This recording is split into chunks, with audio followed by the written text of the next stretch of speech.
இன்றைய பரிசுத்த ஓய்வு நாளிலே ஆயர் பணி பாராட்டு ஞாயிற்காக சிந்தனைக்காக தெரிந்து கொள்ளப்பட்ட திருமலை வசனம் பரிசுத்த லூக்கா எழுதின சுவிசேஷம் 14ஆம் அதிகாரம் 33ஆம் வசனம். அப்படியே உங்களில் எவனாகிலும் தனக்கு உண்டானவைகள் எல்லாம் வெறுத்து விடாவிட்டால் அவன் எனக்கு சீஷனாய் இருக்க மாட்டான். நாம் ஜெபம் செய்வோம். என் கண்மலையும் என் மீட்பருமாகிய என் கர்த்தாவே, என் வாயின் வார்த்தைகளும் என் இருதயத்தின் தியானமும் உம்முடைய சமூகத்திலே பிரதியாய் இருப்பதாக. ஆமென். நம்முடைய பிதாவாகிய தேவனாலும் கர்த்தராகிய இயேசு கிறிஸ்துவினாலும் உங்களுக்கு கிருபையும் சமாதானமும் உண்டாவதாக. ஆண்டவருடைய நிறைவான கிருபையும் தயவும் நிறைவாய் பெறுகிற கர்த்தர் கிருபை செய்வாராக. இந்த பரிசுத்த ஓய்வு நாளிலே ஆயர் பணி பாராட்டு ஞாயிறிலே ஓய்வு பெற்ற மெத்தடிஸ்ட் திருச்சபையின் ஆயருக்கும் ஊழியத்தை நிறைவேற்றி கொண்டிருக்கிற எல்லா ஆயருக்கும் திருச்சபையின் சார்பாக வாழ்த்துக்களை தெரிவித்துக் கொள்கிறோம்.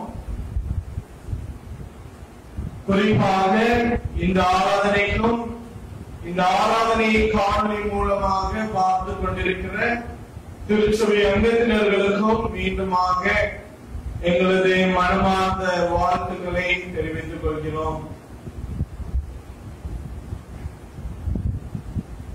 குரு என்ற வார்த்தை தென் ஆசியாவின் அல்லது சவுத் ஆசியாவின் பெரும்பாலான இடங்களிலே பொதுவாக பயன்படுத்தக்கூடிய ஒரு வார்த்தை.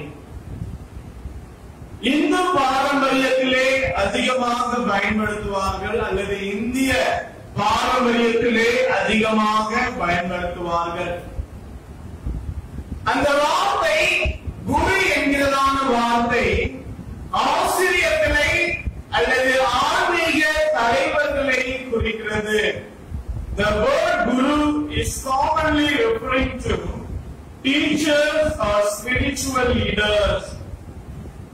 இந்தியாவிலே குருவுக்கும் சிஷ்யனுக்கும் இடையே உள்ள உறவு மிகவும் முக்கியமானதாக காணப்படுகிறது. In India, the relationship between guru and shishya is very significant. ஒரு குரு தன்னுடைய சிஷ்யனை ஏற்றுக்கொண்டவுடன் அந்த குரு தன்னுடைய சிஷ்யனுடைய ஆன்மீக நல்வாழ்வு மற்றும் அவரது வாழ்வின் முன்னேற்றத்தில் அவரை வழிநடத்தி செல்வார். மற்ற வார்த்தைகளில் சொல்லமானால் சிஷ்யனுடைய வாழ்க்கையிலே குருவினுடைய பங்கு மிகவும் மிகவும் ஈட்டி அமையாததாக காணப்படுகிறது. அந்த சிஷ்யன் அல்லது அந்த மாணவன் தன்னுடைய குருவினிடத்தில் இருந்து எல்லா காரியங்களையும் கற்று முடித்தவுடன் அந்த சிஷி தன்னுடைய குருவிற்கு நன்றி செலுத்தும் விதமாக காணிக்கைகளை என்ன செய்வார்? கொண்டு வருவார். புதிய ஏற்பாட்டிலே இயேசுவுக்கும் அவருடைய சீஷனுக்கும் இடையே ஒரு சிறந்த ஒரு உணர்வு அல்லது சிறந்த ஒரு ஐக்கியம் என்ன செய்கிறது? காணப்படுகிறது. பரிசுத்த லூக்கா 14ஆவது அதிகாரம் 25ஆவது வசனத்திலே அங்கே ஆண்டவராகிய இயேசு கிறிஸ்து தன்னுடைய சீஷர்களை என்ன செய்கிறார்? அழைக்கிறார்.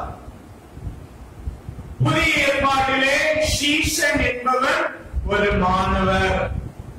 ஆசிரியராகிய இயேசு கிறிஸ்துவின் இடத்திலிருந்து கற்றதை நடைமுறைக்கு கொண்டு வருபவர் யார்? இந்த சீடர் என்று சொல்லி பார்க்கிறோம். கிறிஸ்தவத்தை பொறுத்தவரை இயேசு கிறிஸ்து நம்முடைய ரபியாக, ஆசிரியராக, பிரதான ஆசாரியராக, ஆண்டவராக நம்முடைய வாழ்க்கையில என்ன செய்கிறார்? காணப்படுகிறார். அவருடைய சீஷர்களாகிய நாம் அவருடைய போதனைகளை நம்முடைய வாழ்க்கையிலே பின்பற்றவும் அவரது பாதையில் நாம் நடக்கவும் என்ன செய்திருக்கிறோம்? அழைக்கப்பட்டிருக்கிறோம். பரிசுத்த லூக்கா 6வது அதிகாரம் 12 முதல் 16 வசனத்திலே பரிசுத்த லூக்கா 6வது அதிகாரம் 12 முதல் 16 வசனங்களை நாம் படிக்கும் பொழுது அங்கே இயேசு கிறிஸ்து தம்முடைய சீஷர்களை என்ன செய்கிறார்? தன்னுடைய ஊழியத்திற்கு தெரிந்து கொள்கிறார். 12வது வசனம் சொல்கிறது, அந்நாளிலே அவர் ஜெபம் பண்ணும்படி ஒரு மலையின் மேல் ஏறி ராமுழுவதும் தேவனை நோக்கி ஜெபம் பண்ணி கொண்டிருந்தார். பொழுது விடிந்த போது அவர் தம்முடைய சீஷர்களை வரவழைத்து அவர்களில் 12 பேரை தெரிந்து கொண்டு அவர்களுக்கு அப்போஸ்தலர் என்று பெயரிட்டார். இயேசு கிறிஸ்து தன்னுடைய ஊழியத்திலே 12 சீஷர்களை என்ன செய்கிறார்? தெரிந்து கொள்கிறார். அந்த 12 சீஷர்களுடைய பெயர்களை 14, 15, 16வது வசனத்திலே நாம் பார்க்க முடியும். அதே 6வது அதிகாரத்திலே 40வது வசனம் சொல்கிறது, சீஷன் தன் குருவுக்கு மேற்பட்டவன் அல்ல, தேறினவன் எவனும் தன் குருவை போல் இருப்பான். A disciple is not above his teacher, but everyone, when he or she is fully trained, will be like his teacher. ஆண்டவருடைய ஊழியத்தை செய்கிற எல்லாருமே ஆண்டவருடைய சீஷர் என்று சொல்லி ஆண்டவர் சொல்கிறார். The word discipleship அல்லது disciple, சீஷத்துவம் அல்லது சீஷன் என்கிறதான வார்த்தை லத்தீன் மொழியிலிருந்து மொழிபெயர்க்கப்பட்ட ஒரு வார்த்தை. லத்தீன் மொழியிலே disciples என்று சொல்லி அழைப்பார்கள். ஆங்கிலத்திலே pupil or learner, மாணவன் அல்லது கற்பவர் என்று சொல்லி பாருங்கள். கிரேக்க மொழியிலே மத்தடேஸ் என்று சொன்னால் டிசைபிள், சீஷன். யூதர்கள் பொதுவாக தங்களை மோசேயினுடைய சீஷர்களாக என்ன செய்கிறார்கள்? தங்களை அழைக்கிறார்கள். இயேசு கிறிஸ்துவினுடைய ஊழியத்திலே சீஷர்களுடைய பங்கு அதிகமாக காணப்பட்டது. தன்னுடைய ஊழிய பாதையிலே இயேசு கிறிஸ்து சீஷர்களுக்கு அநேக அதிகாரங்களை அநேக வல்லமைகளை கொடுத்தார் என்றும் சொல்லியும் அநேக பகுதிகளை நாம் படிக்க முடியும். மார்க் 3வது அதிகாரம் 14 முதல் 15 வசனங்களை நாம் படிக்கும் பொழுது மார்க் 3வது அதிகாரம் 14, 15 வசனங்கள் இப்படியாக சொல்கிறது, அப்பொழுது அவர் 12 பேரை தெரிந்து கொண்டு அவர்கள் தம்மோடு கூட இருக்கவும் பிரசங்கம் பண்ணும்படியாக தாம் அவர்களை அனுப்பவும் வியாதிகளை குணமாக்கி பிசாசுகளை துரத்தும்படி அவர்கள் அதிகாரம் உடையவர்களாய் இருக்கவும் அவர்களை ஏற்படுத்தினார். இதுதான் ஆண்டவருக்கும் சீடர்களுக்கும் இடையே உள்ள ஒரு உறவு இல்லையா? ஆண்டவர் ஒரு குருவானவர், இயேசு கிறிஸ்து ஒரு ஆசிரியராக காணப்பட்டார். எனினும் அவர் என்ன செய்கிறார்? தனக்கு உள்ள வல்லமைகளை, தனக்குரிய அந்த அதிகாரங்களை தன்னுடைய சீஷர்களுக்கும் என்ன செய்கிறார்? கொடுத்தார் என்று சொல்லி பார்க்கிறோம். ஆகியதான் இயேசு கிறிஸ்து சொல்கிறார், disciple is not above his teacher, but everyone when he or she is fully trained will be like his teacher. தேறினவன் எவனும் குருவை போல் இருப்பான் என்று சொல்லி பார்க்கிறோம். இயேசு கிறிஸ்து அப்படிப்பட்ட ஒரு ஐக்கியத்தை தன்னுடைய சீஷர்களோடு கூட என்ன செய்தார்? காணப்பட்டார் என்று சொல்லி பார்க்கிறோம். ஆனாலும் லூக்கா 14வது அதிகாரத்தில் நாம் படிக்க கேட்ட லூக்கா 14வது அதிகாரத்தின் சூழ்நிலையை பார்க்கும் பொழுது இந்த அதிகாரத்திலே இயேசு கிறிஸ்துவை சோதிப்பதற்காக அங்கே பரிசேயர்கள் இருக்கிறார்கள். அங்கே சில சர்ச்சைகள் எழுப்புகிறது. ஓய்வு நாளிலே ஆண்டவர் ஒரு மனிதனை என்ன செய்கிறார்? சுகப்படுத்தினார். அதன் பின்பதாக ஆண்டவர் அநேக ஊமைகளாக என்ன செய்கிறார்? ஜனங்களோடு பேசுகிறார். குறிப்பாக விருந்துக்கு அழைக்கப்பட்டவர்களுடைய ஊமைகளாக அந்த அதிகாரத்திலே நாம் பார்க்க முடியும். அப்படி அந்த ஊமைகளை சொல்லும் பொழுதுதான் இயேசு கிறிஸ்து தன்னோடு கூட பிரயாணமாய் போன சீஷர்களிடத்திலே, ஜனங்களிடத்திலே கிறிஸ்துவின் சீடனாவதற்குரிய என்னென்ன தகுதி என்பதை விவரிக்கிறார். Jesus turned to address the crowd. He begins to describe in detail what discipleship requires. சீஷருடைய தகுதி என்ன என்பதற்கு இந்த அதிகாரத்திலே ஆண்டவர் 2 விதமான எடுத்துக்காட்டுகளை என்ன செய்கிறார்? நமக்கு தருகிறார். ஒன்று குடும்பம், மற்றொன்று சிலுவை. One is family and the other one is cross.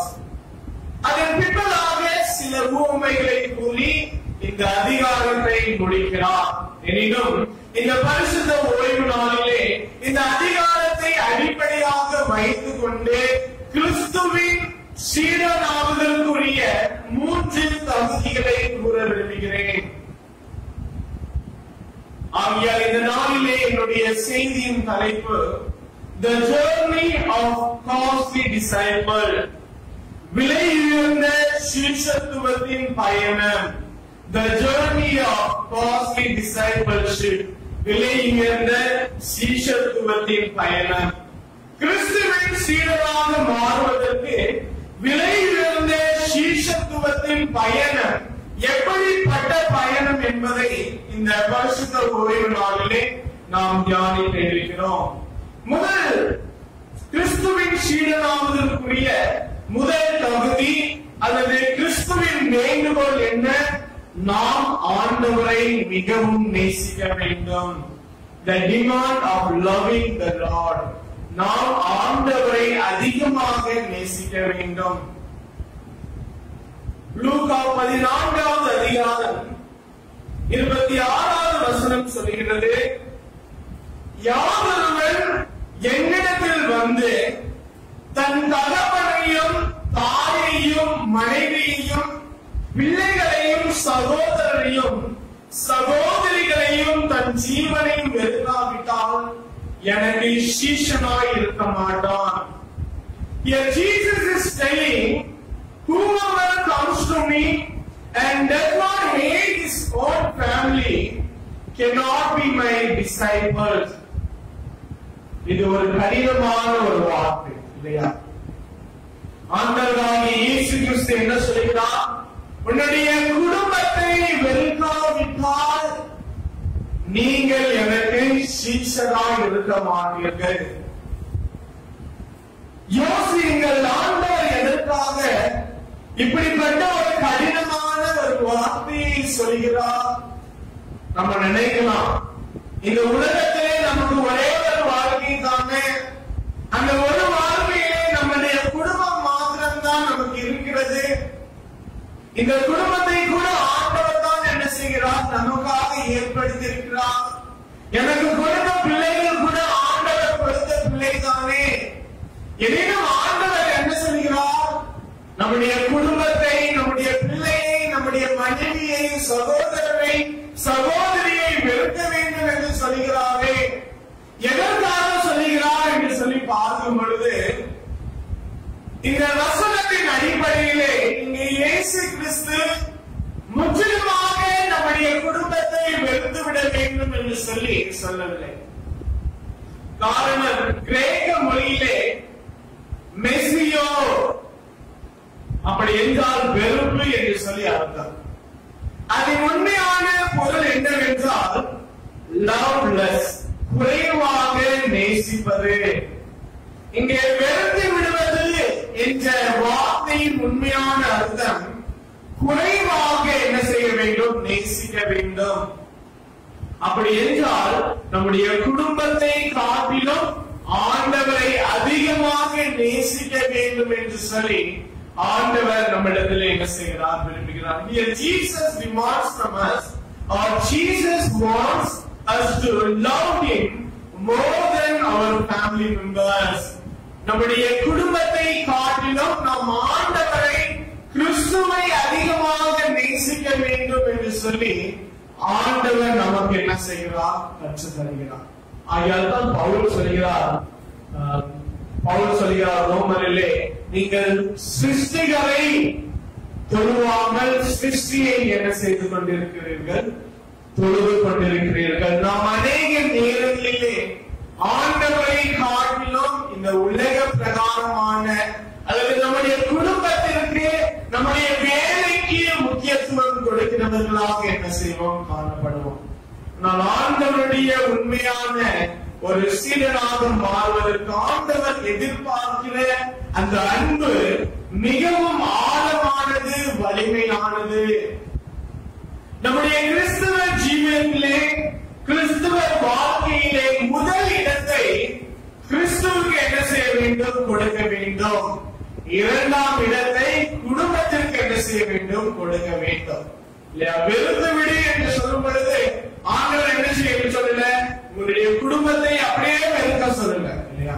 ஆண்டவர் சொல்கிறார், உங்களுடைய குடும்பத்தை காட்டிலும் என்ன செய், என்னை அதிகமாக நேசி என்று சொல்கிறார். சீஷர்களுடைய வாழ்க்கையிலே கிறிஸ்து முதலாவதாக இருக்க வேண்டும். உண்மையான ஒரு சீஷன் தன் குருவுக்காக என்ன செய்கிறார்? தன்னுடைய ஜீவனையும் என்ன செய்கிறார்? கொடுக்கிறார் என்று சொல்லி பார்க்கிறோம். உண்மையான ஒரு சீடனாக மாற வேண்டுமானால் அவர் தன்னுடைய குடும்பத்தை காட்டிலும் ஆண்டவரை என்ன செய்வார்? அதிகமாக நேசிப்பார். இன்றைய காலகட்டத்திலே சீசன் என்று சொல்லக்கூடிய வார்த்தை கடினமான ஒரு வார்த்தையாக நாம் பார்க்கிறோம். In present day context, the word discipleship is very difficult. காரணம், இயேசு சொல்கிறார், சீஷராக மாறுவதற்கு சொந்த குடும்பங்களை என்ன செய்ய வேண்டும்? வெறுக்க வேண்டும். சொந்த குடும்பத்தை காட்டிலும் ஆண்டவரை அதிகமாக நேசிக்க வேண்டும் என்று சொல்றார். ஆனால் அநேகர் நாம் என்ன செய்வதில்லை. அதுதான் எனது உண்மை. இல்லையா? எல்லாருக்குமே நம்முடைய குடும்பங்கள் நன்றாக இருக்க வேண்டும் என்று சொல்லி நாம் விரும்புவோம். இன்னும் ஆண்டவர் எதிர்பார்க்கிற காரியம் என்ன? ஆண்டவர் நம்மிடத்திலிருந்து ஒரு முழுமையான ஒரு அன்பை என்ன செய்கிறார்? எதிர்பார்க்கிறார். பழைய ஏற்பாட்டிலே ஆதியாகமம் 22வது அதிகாரத்திலே தேவன் ஆபிரகாமை என்ன செய்தார்? சோதித்தார். ஆண்டவர் சொல்கிறார், உன் புத்திரனும் உன் ஏகசுதனும் உன் குமாரனும் ஆகிய ஈசாக்கை நீ இப்பொழுது அழைத்துக் கொண்டு மோரியா தேசத்துக்கு போய் அங்கே நான் குறிக்கும் மலைகள் ஒன்றின் மேல் அவனை தகன பலியாக பலியிடு என்றார். ஆனால் ஆபிரகாமை பாருங்கள், ஆபிரகாமுக்கு பெரிய ஒரு காரியத்தை ஆண்டவர் சொல்கிறார், உன்னுடைய பிள்ளையை எனக்காக என்ன செய்? பலியிடு. ஆபிரகாமை பார்க்கும் பொழுது ஆபிரகாம் எந்த ஒரு கேள்வியுமே என்ன செய்யவில்லை? ஆண்டவரிடத்திலே கேட்கவில்லை. அதிகாலையிலே இருந்து என்ன செய்தான்? மோரியா தேசத்துக்கு ஆண்டவர் சொன்ன அந்த மலைக்கு என்ன செய்தார்? போனார். He was ready to sacrifice his only son, which God gave him his old age. Abraham தன்னுடைய சொந்த குமாரனை பலியிடுவதற்காக என்ன செய்தார்? தயாராக இருந்தார். ஆபிரகாம் இதிலிருந்து ஆண்டவருக்கு முன்னுரிமையை என்ன செய்தார்? கொடுத்தார். ஊழியக்காரர்களாகிய நாம் ஆண்டவருக்கு நம்முடைய வாழ்க்கையில என்ன செய்ய வேண்டும்? முன்னுரிமைகளை கொடுக்க வேண்டும். பிரியமானவர்களே, இன்றைக்கு நாம் எப்படிப்பட்டவர்களாக இருக்கிறோம்? நாம் நம்முடைய குடும்பத்தை காட்டிலும் ஆண்டவரை அதிகமாக நேசிக்கிறோமா? கிறிஸ்துவின் எதிர்பார்ப்பு அவருடைய உண்மையான சீஷராக மாறுவதற்கு அல்லது அவருடைய உண்மையான சீஷராக தகுதியாகும்படிக்கு நாம் நம்முடைய குடும்பத்தை காட்டிலும் ஆண்டவரை அதிகமாக நேசிக்க வேண்டும் என்று சொல்லி பார்க்கிறோம். அதைதான் ஆபிரகாம் என்ன செய்தார்? அவர் தன்னுடைய குடும்பத்தை காட்டிலும் ஆண்டவரை என்ன செய்தார்? நேசித்ததினால் அவன் ஈசாக்கை தகன பலியாக ஒப்பு கொடுப்பதற்கும் அவன் என்ன செய்தான்? தயாராக இருந்தான் என்று சொல்லி பார்க்கிறோம். நாம் நம்முடைய குடும்பத்தின் மேல் வைத்திருக்கிற அன்பை விட ஆண்டவர் மீது வைத்திருக்கிற அன்பு மிகவும் முக்கியம். சொன்ன இந்த முதலாவது காரியத்தை நாம் செய்ய வேண்டுமானால் நமக்கு ஒரு முடிவு தேவைப்படுகிறது, நமக்கு ஒரு தீர்மானம் தேவைப்படுகிறது. அந்த தீர்மானம் என்ன? இரண்டாவதாக அந்த தீர்மானம் கிறிஸ்துவின் சிலுவையை சுமந்து கொண்டு அவரை பின்பற்ற வேண்டும். The decision of bearing the cross and following the Christ. வசனம் 27 சொல்கிறது, தன் சிலுவையை சுமந்து கொண்டு எனக்கு பின் செல்லாதவன் எனக்கு சீசனாய் இருக்க மாட்டான். முதலாவதாக நாம் பார்த்தோம், தன்னுடைய குடும்பத்தை காட்டிலும் ஆண்டவரை அதிகமாக நேசிக்காதவர் எனக்கு சீசனாய் இருக்க மாட்டான். இரண்டாவதாக ஆண்டவர் சொல்கிறார், என் சிலுவையை சுமந்து கொண்டு எனக்கு பின் வராதவன் அல்லது என்னை பின்பற்றாதவன் எனக்கு சீஷராய் இருக்க மாட்டான் என்று சொல்லி, whoever does not carry the cross and follow me cannot be my disciple. சீஷர்களாகிய நாம் கிறிஸ்துவின் சிலுவையை சுமக்க தங்களுடைய ஜீவனை இயேசுவுக்கு தயாராக என்ன செய்ய வேண்டும்? கொடுக்க வேண்டும். சிலுவையினுடைய அர்த்தம் என்ன? சிலுவை ஒரு அவமானத்தின் சின்னமாக காணப்பட்டது. சிலுவை என்பது துன்பம், பாடுகள், கஷ்டத்தை என்ன செய்கிறது? குறிக்கிறது. இயேசு கிறிஸ்துவினால் படக்கூடிய பல பாடுகளை, கஷ்டங்களை, துன்பங்களை, வேதனைகளை இந்த சிலுவை என்ன செய்கிறது? குறிக்கிறது. ஆகையால் இயேசு கிறிஸ்து சொல்கிறார், பரிசுத்த மத்தேயு 5வது அதிகாரம் 11வது வசனத்திலே, என் நிமித்தம் உங்களை நிந்தித்து துன்பப்படுத்தி பலவிதமான தீமையான மொழிகளையும் உங்கள் பேரில் பொய்யாய் சொல்வார்கள், ஆனால் நீங்கள் பாக்கியவான்களாய் இருப்பீர்கள் என்று சொல்லி பார்க்கிறோம். கிறிஸ்தவர்களாகிய நாம், கிறிஸ்துவின் சீஷர்களாகிய நாம் தீர்மானிக்க வேண்டும், கிறிஸ்துவின் சிலுவையை சுமந்து கொண்டு அவரை பின்பற்ற வேண்டும். கிறிஸ்துவின் சிலுவையை சுமந்து கொண்டு அவரை பின்பற்றாதவர்கள் அவருக்கு உண்மையான ஒரு சீடராக என்ன செய்ய முடியாது? இருக்க முடியாது என்று சொல்லி பார்க்கலாம். சிலுவையை சுமந்து கொண்டு பல பாடுகளை அனுபவித்துக் கொண்டு, கஷ்டங்களை அனுபவித்துக் கொண்டு கிறிஸ்துவை பின்பற்றுகிறவன் உண்மையான சீடராக இருக்க முடியும். அப்போஸ்தலனாகிய பவுல் கலாத்தியர் 6:14 சொல்கிறார், நானோ நம்முடைய கர்த்தராகிய இயேசு கிறிஸ்துவின் சிலுவையை குறித்து அல்லாமல் வேறொன்றையும் குறித்து மேன்மை பாராட்டாதிருப்பேனாக.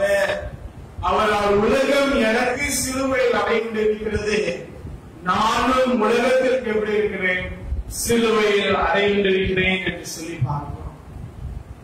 இங்க அந்த சிலுவையை எடுத்துக்கொண்டு என்னை பின்பற்ற வேண்டும் என்ற வசனத்தை சொல்லி முடித்தவுடனே இந்த அதிகாரத்தில் ஆண்டவர் ஒரு உவமையை தருகிறார், ஒரு எடுத்துக்காட்டை தருகிறார். என்ன எடுத்துக்காட்டை தருகிறார்? கோபுரம் கட்டுபவரை குறித்ததான ஒரு எடுத்துக்காட்டை தருகிறார். அந்த வசனம் சொல்கிறது, அஸ்திவாரம் 28வது வசனம் சொல்கிறது, உங்களில் ஒருவன் ஒரு கோபுரத்தை கட்ட மனதாயிருந்து அஸ்திவாரம் போட்ட பின்பு முடிக்க திராணி இல்லாமல் போனால் பார்க்கிற எல்லாரும் என்ன செய்வார்கள்? இது எதுக்கு முடிக்கலன்னு என்ன செய்வாங்க? கேட்பாங்க. ஊழிய பாதியும் அதே மாதிரி தான். எதற்காக இந்த கோபுரத்தின் எடுத்துக்காட்டி ஆண்டவர் சொல்கிறார்? காரணம், கோபுரத்தின் அஸ்திவாரம் அங்க போட்டாச்சு, ஆனா கோபுரத்தை கட்டி முடிக்க ஒண்ணுமே என்ன செய்யல இல்ல. அவனால் கட்டி முடிக்க திராணி இல்லை என்று சொல்லி பார்க்கிறோம். ஊழியத்திற்கு வருபவர்களுடைய நிலைமையை ஆண்டவர் சொல்கிறார். ஊழியத்திற்கு வரும்பொழுது ஊழியத்திலே அநேக பாடுகள், அநேக கஷ்டங்கள், வேதனைகள், அவமானங்கள் எல்லாம் காணப்படும். எனினும் நாம் சில பேர் என்ன செஞ்சிருவோம்?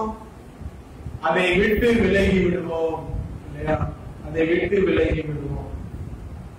என்னுடைய இறையியல் கல்லூரியிலையும் அப்படித்தான் நடந்தது.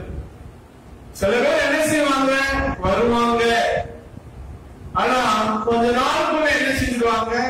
காலேஜை விட்டு என்ன செஞ்சிருவாங்க? போய் விடுவாங்க. ஊழியத்தில் அநேக கஷ்டங்கள், பாடுகள் காணப்படும். எனினும் முடிவு வரை நிலைத்திருப்பவனே ரட்சிக்கப்படுவான் என்று சொல்லி ஆண்டவர் என்ன செய்கிறார்? சொல்கிறார். கஷ்டங்கள் வந்தாலும், கவலைகள் வந்தாலும், அவமானங்கள் வந்தாலும் நாம் ஊழியத்திலே நிலைத்திருக்க வேண்டும். அஸ்திகாரம் போட்டாச்சு, ஊழியத்தை தொடங்கியாச்சு, இடையிலே என்ன செய்யக்கூடாது? விட்டு விட்டு போகக்கூடாது என்று சொல்லி ஆண்டவர் நமக்கு சொல்கிறார்.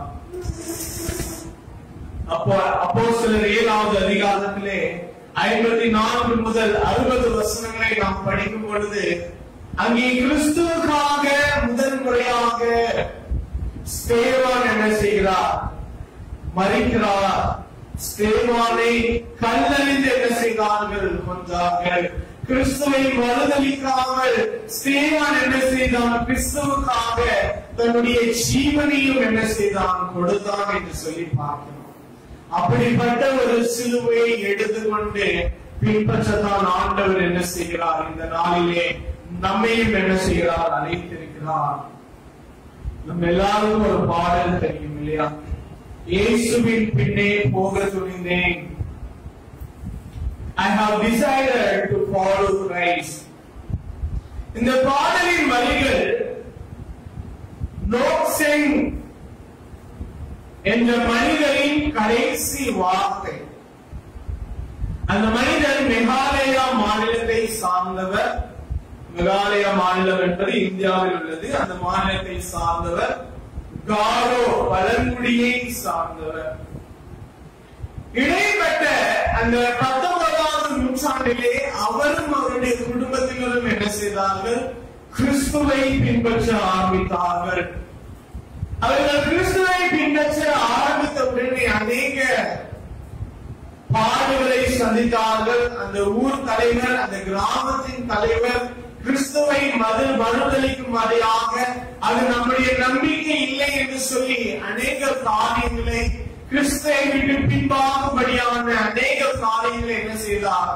அந்த நும்செங் என்ன செய்கிறார்? எச்சரித்து கொண்டே இருந்தார். இவரை எப்படியாவது கிறிஸ்துவை விட்டு பின்வாங்க வைக்க வேண்டும் என்று சொல்லி முதலாவதாக அவருடைய 2 பிள்ளைகளை என்ன செய்தார்? கொன்றார்கள். எனினும் அவர் என்ன செய்யவில்லை? கிறிஸ்துவை விட்டு பின்வாங்கவில்லை. தொடர்ந்து அவருடைய மனைவியை என்ன செய்தார்கள்? கொன்றார்கள். அவருடைய மனைவியும் கொன்றவுடனே எப்படியாவது கிறிஸ்துவை விட்டு விடுவார் என்று சொல்லி எதிர்பார்த்தார்கள். கிறிஸ்துவை என்ன விடவில்லை. கடைசியாக அவரையும் என்ன செய்தார்கள்? கொலை செய்தார்கள். அவரை கொலை செய்வதற்கு முன்பதாக அவர் பாடின, அவர் சொன்ன இந்த வரிதான் இந்த வரி. இயேசுவின் பின்னே போக துணிந்தேன், பின்னோக்கி நான், பின்னோக்கி நான், உலகம் என் பின்னே, சிலுவை என் முன்னே என்று சொல்லக்கூடிய பாடலை என்ன செய்தார்? அவர் பாடிக்கொண்டு தன்னுடைய ஜீவனை என்ன செய்தார்? விட்டார். இதை பார்த்த அந்த ஊரின் தலைவர் என்ன செய்தார்? ரட்சிக்கப்பட்டார். கிறிஸ்துவுக்காக இப்படி ஒரு ஆள் இருக்குமா என்று சொல்லி என்ன செய்தார்? ரட்சிக்கப்பட்டார். அந்த ஊர் தலைவரை நிமித்தமாக அந்த கிராமம் ரட்சிக்கப்பட்டது. அந்த கிராமத்தை நிமித்தமாக அந்த மாநிலமே என்ன செய்தது? ரட்சிக்கப்பட்டது. இன்றைக்கும் மெகாலயாவில் போனா அந்த மாநிலங்கள் முழுவதும் கிறிஸ்தவ ஒரு மாநிலமாக தான் என்ன செய்கிறது? காணப்படுகிறது. இன்றைக்கு காலங்கள் வேற, ஆனா அந்த காலகட்டத்திலே எப்படிப்பட்டதாக காணப்பட்டது? கிறிஸ்தவ மாநிலமாக காணப்பட்டது. இயேசுவின் பின்னே போக துணிந்தேன், பின்னோக்கி நான், பின்னோக்கி நான், உலகம் என் பின்னே, சிலுவை என் முன்னே. அப்படிப்பட்ட ஒரு ஊழியத்தை செய்ய ஆண்டவர் என்ன செய்கிறார்? இந்த நாளிலே நமக்கு அழைப்பு தருகிறார். நம்முடைய சூழ்நிலைகள் எப்படிப்பட்ட சூழ்நிலையாக இருக்கட்டும், நாம் தீர்மானிக்க வேண்டும், நாம் முடிவெடுக்க வேண்டும். கிறிஸ்துவின் சிலுவையை சுமந்து கொண்டு அவரை பின்பற்ற வேண்டும். மூன்றாவதாக, நாம் நம்முடைய சுயத்தை வெறுத்து கிறிஸ்துவை மையமாக்கி கொள்ள வேண்டும். Deny ourselves and possession in Christ. கிறிஸ்துவை நம்முடைய சுயத்தை வெறுமையாக்கி கிறிஸ்துவை நம்முடைய வாழ்வின் மையமாக தெரிந்து கொள்ள வேண்டும். வசனம் 33 சொல்கிறது, அப்படியே உங்களில் எவனாகிலும் தனக்கு உண்டானவைகளை எல்லாம் வெறுத்து விடாவிட்டால் அவன் எனக்கு சீஷனாய் இருக்க மாட்டான்.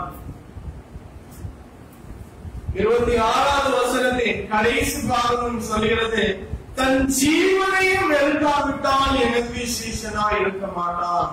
தன்னுடைய சுயத்தை வெறுக்காவிட்டால் ஆண்டவருக்கு சீஷனாக இருக்க மாட்டான்.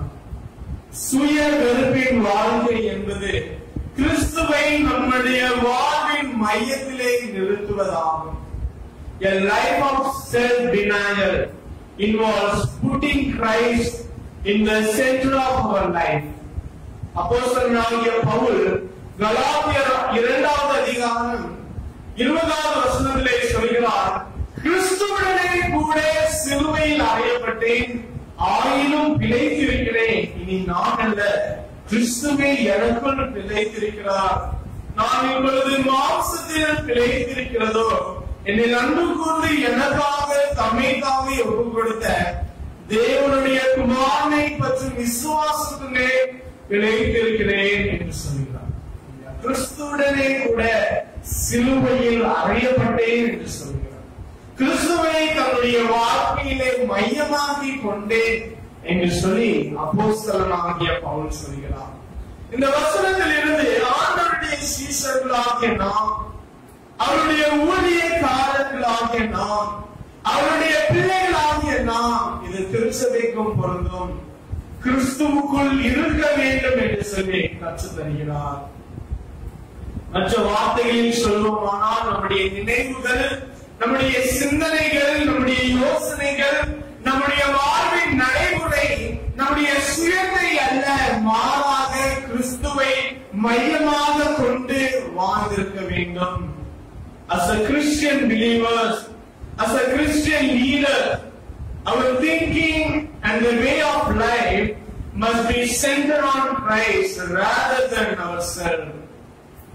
ஒரு உண்மையான ஒரு சீஷன், ஒரு உண்மையான ஒரு ஊழியக்காரன், ஒரு உண்மையான ஆண்டவருடைய பிள்ளைகள் ஆண்டவருடைய சித்தத்திற்கு தங்களை என்ன செய்வார்கள்? ஒப்பு கொடுப்பார்கள். அப்போஸ்தலனாகிய பவுல் பிலிப்பியர் 3வது அதிகாரம் 9, 10, 11 வசனங்கள். பிலிப்பியர் 3வது அதிகாரத்திலே 9, 10, 11 வசனங்கள் இப்படியாக சொல்கிறது. 9வது வசனத்தின் கடைசி பாகத்தை நான் படிக்கிறேன். கிறிஸ்துவுக்குள் இருக்கிறவன் என்று காணப்படும் படிக்கும் இப்படி நாம் அவரையும் அவருடைய உயிர்த்தெழுதலின் வல்லமையும் அவருடைய பாடுகளின் ஐக்கியத்தையும் அறிகிறதற்கும் அவருடைய மரணத்திற்கொப்பான மரணத்திற்குள்ளாகி எப்படியாயினும் நாம் மரித்தோரிலிருந்து உயிரோடு எழுந்திருப்பதற்கு தகுதியாகும் படிக்கும் அவருக்காக எல்லாவற்றையும் நஷ்டம் என்று விட்டேன், குப்பையுமாக எண்ணுகிறேன் என்று சொல்கிறார். கிறிஸ்துவுக்குள் இருக்கிறேன், ஆண்டவரை என்னுடைய வாழ்க்கையிலே மையமாகி கொண்டிருக்கிறேன். ஆகையால்தான் அப்போஸ்தலனாகிய பவுல் சொல்கிறார், அவருக்காக எல்லாவற்றையும் நான் வெறுத்து விட்டேன், எல்லாவற்றையும் குப்பையுமாக எண்ணுகிறேன் என்று சொல்லி அப்போஸ்தலனாகிய பவுல் சொல்கிறார். அப்போஸ்தலனாகிய பவுல் கிறிஸ்துவின் அன்பை ருசி பார்த்தவர், கிறிஸ்துவை அறிகிற வாழ்க்கையை அறிந்தவர், கிறிஸ்துவின் பாடுகளின் ஐக்கியத்திலே பங்கு பெற்றவர், தன்னுடைய சுயத்தை வெறுத்து கிறிஸ்துவை தன்னுடைய வாழ்விலே மையமாக்கி கொண்டவர். ஆகையால் தான் அவர் தன்னுடைய வாழ்வின் இறுதியிலே சொல்கிறார், நல்ல போராட்டத்தை போராடினேன், ஓட்டத்தை முடித்தேன், விசுவாசத்தை காத்து கொண்டேன், இது முதல் நீதியின் கிரீடம் எனக்காக வைக்கப்பட்டிருக்கிறது. நீதியின் கிரீடம் நமக்காக என்ன செய்கிறது? வைக்கப்பட்டிருக்கிறது. எப்பொழுது நம் ஆண்டவருடைய உண்மையான சீடராக மாறும் பொழுது.